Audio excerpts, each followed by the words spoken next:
বাচ্চা সহ বউকে বিয়ে করলেন ছেলে, বারবার কান্নায় লুটিয়ে পড়ছেন মা, কোনোভাবে মেনে নিতে চাচ্ছে না। চলুন দর্শক বিস্তারিত জানার চেষ্টা করবো আগে ছেলের কাছ থেকে। এই যে ভাই আপনি একটা অবিবাহিত ছেলে হয়ে আপনি বাচ্চা সহ কেন এই যে ওই আপুটাকে বিয়ে করলেন? বিষয়টা হচ্ছে কি, এই মেয়েটা স্বামী হারায়া একবারে ইতিম হয়ে গেছে। মোর দিক তাকায়া খুব মায়া লাগলো তে আমি চিন্তা করলাম যে এত সুন্দর একটা ফুটফুটে পরীর মতো একটা মেয়ে বাচ্চা নিয়ে এই মানে রাস্তায় ওই মানে টুকারির মতো বেড়াবি, বিভিন্ন মানুষ বিভিন্ন কথা কবি, এটা নিজের কাছে খারাপ লাগলো। একটা মায়ায় ভরে আমি তাকে বিয়ের প্রস্তাব দিলাম, তারপরে সে আমার কথা সে রাজি হয়ে গেল, আমি বিয়ে করে নিয়ে আসলাম। এ থেকে আমি খারাপ কাজ করছি কন? আমার মা কোনোভাবে বুঝতেছে না, বুঝাতে পারতেছি না। তো দর্শক সে কোনো খারাপ কাজ করে না, মূলত আমার দৃষ্টিতে ভালো কাজ করেছে। এখন দেখি একটু মায়ের সাথে কথা বলে মা কি বলে। আচ্ছা আন্টি, এই যে আপনার ছেলে একটা অসহায় মেয়েকে বিয়ে করেছে, তাও একটা বাচ্চা সহ, মানে আপনি তাতে কি সমস্যা হয়েছে আর আপনি এভাবে কেন বারবার কান্নায় লুটে পড়ছেন? মাগো কান্দায় মরুম নাকে, আমার বড় আশা ছিল গো মা, আমি আউস করে বিয়ে করামু, আমি সবাই দাও দিমু, একটা পোলা আমার আউস করে বিয়ে করামু। সেই আউসের মাথায় কুড়াল দিয়ে বাড়ি দিল গো।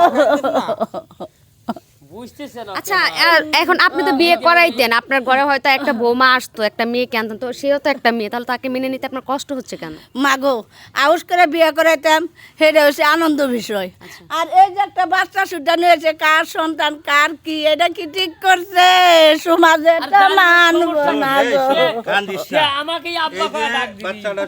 তো দর্শক বাচ্চা সহ মেনে নিচ্ছে না মা। যাই হোক, এখন আমরা একটু নববধূর কাছ থেকে একটু কথা বলার চেষ্টা করবো। আঙ্কেল একটু সাইড দিবেন, আমি একটু কথা বলতে চাচ্ছি ওই সাইডে। আচ্ছা আপনার স্বামী কিভাবে মারা গেছেন? আমার স্বামী প্রবাসে থাকতো, তো দেখা গেছে উনি প্রবাসেই আর কি গাড়ি অ্যাক্সিডেন্টে আর কি মারা গিয়েছে।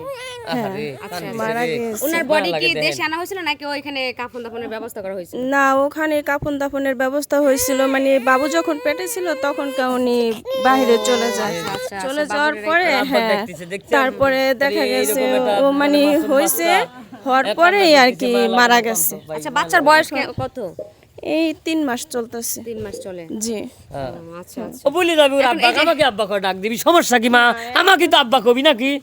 এখন দেখা গেছে তো আমার বাড়িতে মনে করেন কি উনি যাওয়া আসা করতো, তো উনি আমাকে দেখছে, দেখার পরে তারপর উনি আমাকে প্রস্তাবটা দিল। তো আমার বাবা মা সবাই বলতেছে যেহেতু বিয়ে করে নাই, ঠিক আছে তোর একটা ছেলে আছে, ও সব কিছু যদি মাইনা নেয় তাহলে তো বিয়ে বস। তারপর আমি বিয়ে বসলাম। আচ্ছা আপনার স্বামী কি সত্যি মারা গেছে? মানে এমনও তো হতে পারে যে রিলেশনের মাধ্যমে সঙ্গে সম্পর্ক থাকতে পারে, তারপর দেখা যায় সে ব্যক্তি সে প্রেমিক ফেলে রেখে চলে যায়, সেক্ষেত্রে দেখা যায় যে একটা বাবু হয়ে, মানে যেটাকে বলে যে কি জানি একটা কথাই বলে না, যাই এইভাবে না বলি, রিলেশনের পরে যেটা একটা অবৈধ বাচ্চা হয় ওরকম আর কি, ওরকম না না না, ওরকম কোনো কিছু না।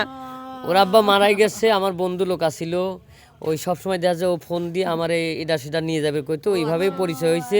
খুব ভালো মানুষ, আমার বন্ধু ভালো মানুষ, সেও খুব ভালো মানুষ।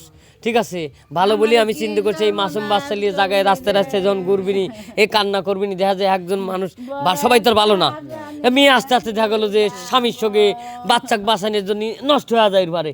এত সুন্দর মানুষ তো মনে করেন যে খারাপ পথে চলে যাবে, এটা আমি মানি লিয়ে পারতেছি না। মানুষ দেখা যায় স্বামী আনানোর পরে বাপ মাও পড়া যায়, অনেকেই মানুষ বিভিন্নভাবে বিভিন্ন ইনসাল্ট করে, ঝামেলা আছে। আমি তার প্রতি মায়া করি, আমি মনে করি বিয়ে করে ফেলেছি, আমি মনে করি ভালো করছি, আমার মা বুঝাতে পারতেছি না।